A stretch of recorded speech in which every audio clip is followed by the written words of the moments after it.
of that food, that table, that fellowship, so that it becomes a snare, a trap, a stumbling block. And you don't have to think very long from your own experience how that works. Food a problem anywhere? 60% of the people in America are overweight. Food's a huge problem. Camaraderie can be used for good or ill. And you don't have to leave it at food. Just the generalized good gifts of God. Food's a good thing. Sex is a good thing. Success in business is a good thing. And on the list of common graces go. And what hardening means is that we take them and they become our idols, our passions, the pleasures that we get from them replace the pleasure we should be getting from God, and we stumble over them. That's part of the hardening experience. Verse 10. Let their eyes be darkened so that they cannot see, and bend their backs forever.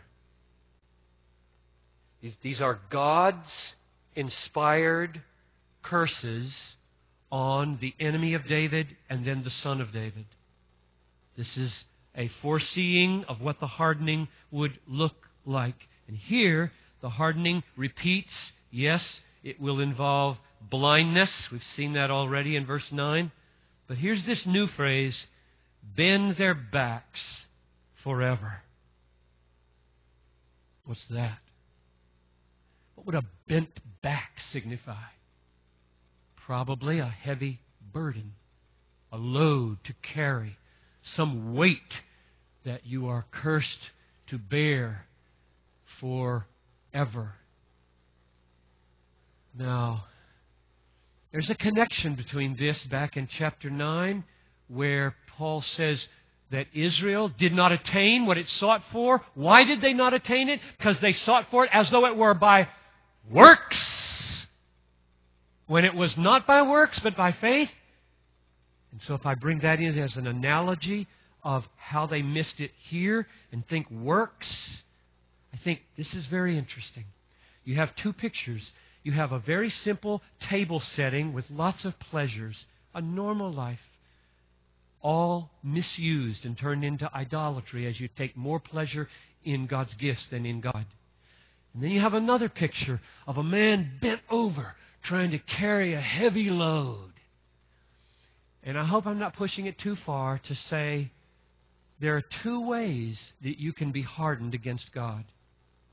Two ways you can experience rebellion against God. One would be a sensuous and sensual way, and the other would be a legalistic way. This person over here, he looks like he doesn't go to church, and he looks like he's outside the religious influences. This person over here is squeaky clean and hell-bound because he's working for God, carrying a heavy load, thinking that he could turn grace into a list of do's and don'ts, which if he performs them, God will be indebted to put him right, and that'll bend your back forever. So whether the hardening expresses itself in lechery and sensuality and lawlessness, or whether it expresses itself in nice moralism and squeaky clean religiosity and rule-keeping, all to impress God while you exert your sovereign willpower to commend yourself to Him, either way, it's hardness. It's hardening. So that's my answer to the question, what is it? It's spiritual numbness.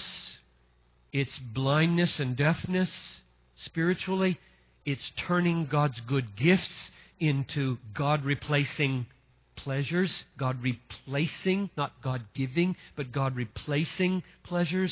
And it's God's law turned into self-reliant labor to commend yourself to Him by works. And that will bend your back forever. Now, here's the second question. When did this happen? This hardening. The key answer is in verse 8, and it's in the phrase, to this very day. God gave them a spirit of stupor, eyes that would not see and ears that would not hear, down to this very day. In other words, it's been going on for a long time and is still going on in Paul's day. This is a quotation from 1,400 years earlier. Moses said this. Let me read you Deuteronomy 29:4. To this day. So it's going on earlier than 1,400 years ago. To this day, the Lord has not given you a heart to understand, or eyes to see, or ears to hear. In other words, He has, in Moses' day, left the people to their deafness and blindness. To this day, the Lord has not given you a heart to understand or eyes to see. Deuteronomy 29:4. So to Moses' day and now to Paul's day, it's been happening. Now there's another interesting step in this. Turn with me to chapter 11, verse 25, if you want to ask, how long is this going to last? Romans 11:25. How long will the rest of Israel be hardened? Verse 25 of Romans 11. He's talking to us Gentiles here, and oh, how important it is for us to be rebuked like this repeatedly. Lest you be wise in your own conceits, because you've been grafted in where Israel once was. You're benefiting from all the covenants and promises. Lest you be wise in your own conceits. I want you to understand this mystery, brothers. A partial hardening, now there it is. A partial hardening has come upon Israel.